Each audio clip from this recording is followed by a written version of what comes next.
Middag Alma. Directeur, raadslid, beamptes, seniors, bestuurder, collega's. Dat is vir my eintlik 'n dat is vir my 'n baie swaar dag. Ek het gedink, ja, 20 jaar dat ek saam is. Maar die laaste 2 jaar omtrent het ek so baie van my lewe geleer.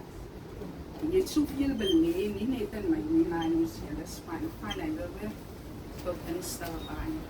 En daarvoor wil ek jou sê dankie dat jy altyd bereid was om jou kennis met ons te deel.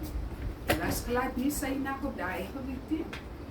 En soos ek van my Alicia gesê het, wat gaat ons maak sonder die bietbrein. Maar ons kon net vashak en dan was dit daar. En vanoggend toe dink ek, wat sê ek vir jou man? Soos met almal gesê het, ons kan baie sê, ons kan baie staartjies baie gebeur. En dit, maar ek dink almal het alles gekaber. Maar ek het vanoggend ook die boek gaan koop, toe lees ek nou weer al die boeke. En ek ga die een saam loop. En ek wil vir jou aanhaal, om te droom is een ding. Om die pad van die drome te leef is iets heeltemal anders.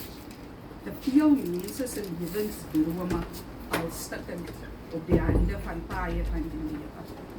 En ek is so bly dat jy besluit het om jou droom te gaan uitleef.